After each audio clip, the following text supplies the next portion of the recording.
Girl, ang haba ng buhok mo. Yung heartthrob ng campus, niyaya ka sa isang date. Honestly, crush ko siya and nagulat talaga ako nung niyaya niya ako kanina. So, pumapayag ka na ba this Saturday? Yes, magpasalamat ka sa akin at ako ang nag-push sa kanya para i-date ka kasi torpe yung tropa kong yon. Just wait for him to confess and happy ending na kayo. Mela? Oh, how's your date with Fred? Nag-enjoy ba kayo? Hindi niya ako sinipot. Hinintay ko siya ng 5 oras pero hindi siya dumating. What? Why? I don't know. Baka hindi niya talaga ako gusto, Mela. Baka naman baduy yung suot mo. I really hate your style. Sinasabi mo ba nakita niya ako noong Saturday pero dahil sa suot ko hindi siya tumuloy? Kung ako rin naman nasa posisyon niya, hindi kita lalapitan at papatulan. Siyempre mahihiya akong kasama ka kasi ang baduy mo. Bakit? You really think na magkakagusto talaga sa'yo si Fred?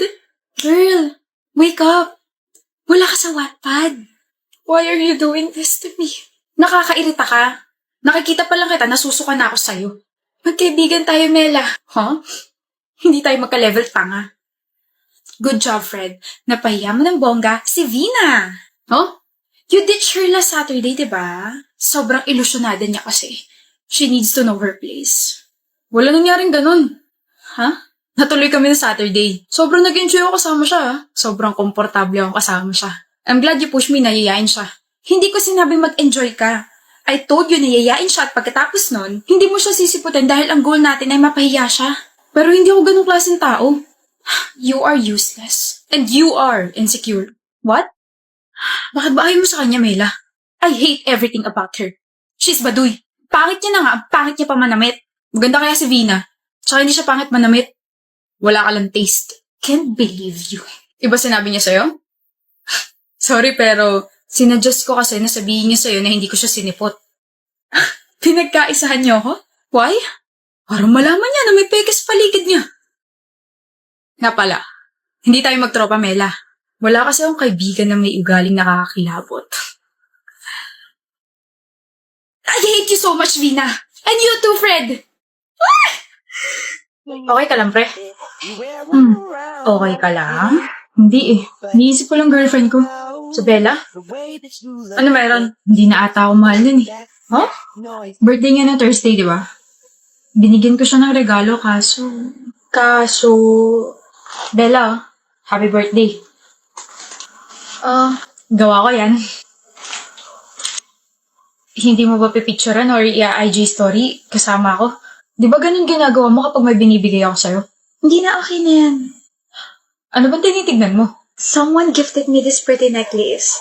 Sobrang tagal ko nang gusto nito. But you said you love flowers so I made you those. Babe, flowers na totoo, hindi ganyan. Gusto mo naman ng mga ganyan dati, di ba?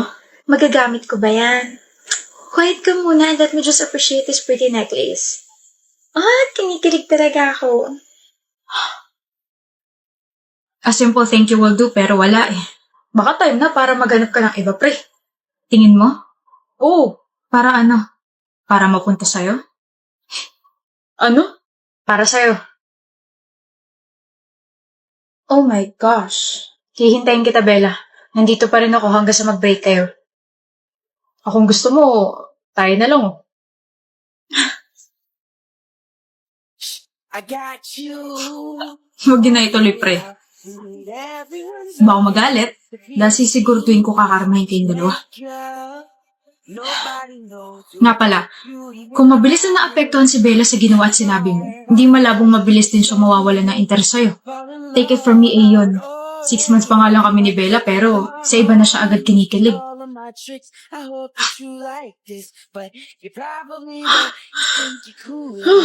Sabi ko nga, wag na eh.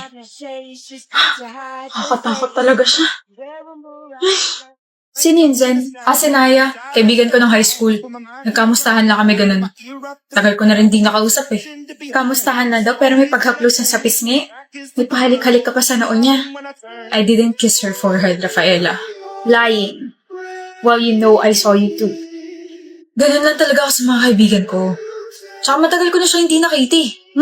Hindi ka naman ganyan sa ibang mga kaibigan mo. Hindi ka naman ganyan ka-touchy and ka-clingy. Kaibigan ko lang yun. So, kaibigan mo ako. Hinahaplos mo rin kasi pisngi ko, tsaka hinahalikan mo ako sa noo. Hindi mo ako maiintindihan kasi wala ka namang kaibigan, okay? Baka nakakalimutan mo may girlfriend ka, Zen. Baka nakakalimutan mo nag-e-exist ako. Sabing kaibigan ko nga lang yan eh. Nakakairita ka na. Normal lang yun sa magkakaibigan. Normal? Kung kaya mong gawin yun sa harap ko, paano pa kaya kapag kayong dalawa na lang sa iisang lugar, no? Sasakpan mo ko? I told you before. Kaya kami nag-break ng ex ko dahil ganyan din yung sinabi niya. Kaibigan ko lang yun, wala lang yun. Pero in the end, naging girlfriend niya yung kaibigan niyang yun at niloko ko. Ewan ko sa'yo. Okay, ano yun? Bakit mo hinaplos-pisngi niya? Ipagyakap pa kayong dalawa. Kaibigan ko lang yun. Kaibigan tapos ganun? Landi mo ah. Galit ka? Malamang. Ako boyfriend mo tapos sa iba ka gumaganon? Normal lang yun sa magkakaibigan. Oh, familiar ba? Hinagtitripan mo ba ako? Kapag ikaw gumawa, normal lang. Kapag ako malandi na. Huwag na natin patagalin tong relasyon na to. Maghiwalay na tayo, ha? Okay, Rafaela, I'm sorry, okay? I'm sorry sa nagawa ko nung nakaraan. Hirap sa inyo kapag bumitaw na yung isang tao, tsaka lang kayo magsasorry. Tsaka by the way, pinsan ka talaga yun. Pinsan? Oo. Pinagtitripan mo talaga ako, no? Akala mo ba natutuwa ako sa ginawa mo? I just want you to taste your own medicine, Zen. Para naman umayos yung kilos mo sa next girlfriend mo.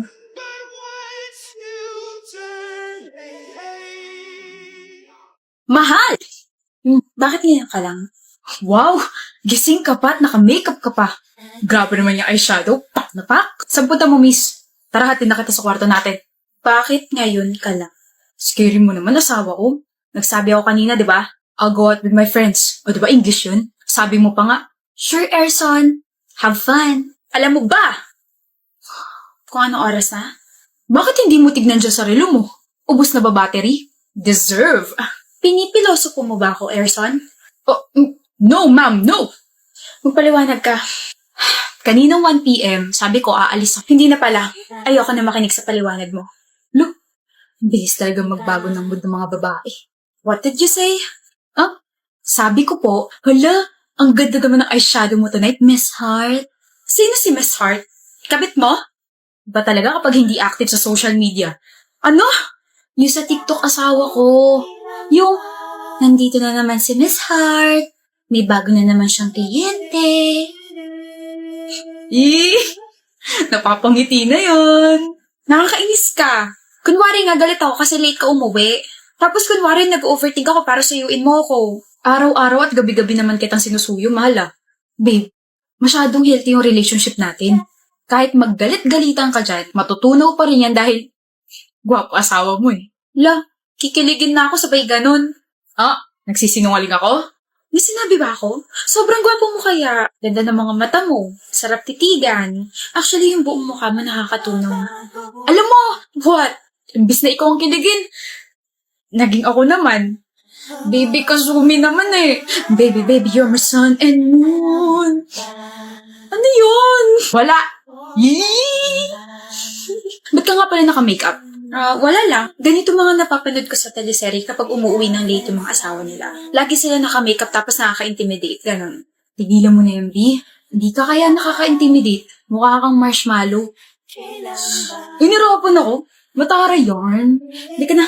Ako na magtatanggal sa makeup mo. Che. Tabi. Ayoko nga. Ang laki lang ng daan tapos ako yung mag-a-adjust. Utot mo. Do you even know me? Ako. Kilala mo ba ako? Hindi. Patas lang tayo. Hindi kita kilala, hindi mo kilala. Ngayon, kung yayabangan mo kung sino ka, hindi ako interesado. I'm Aziel. Sabing hindi nga ako interesado yung bantot ng pangalan mo. You're talkative. And you're handsome. Shucks, sino ba alam kong English? I'm handsome? Putik, ano ang English nung mayabang?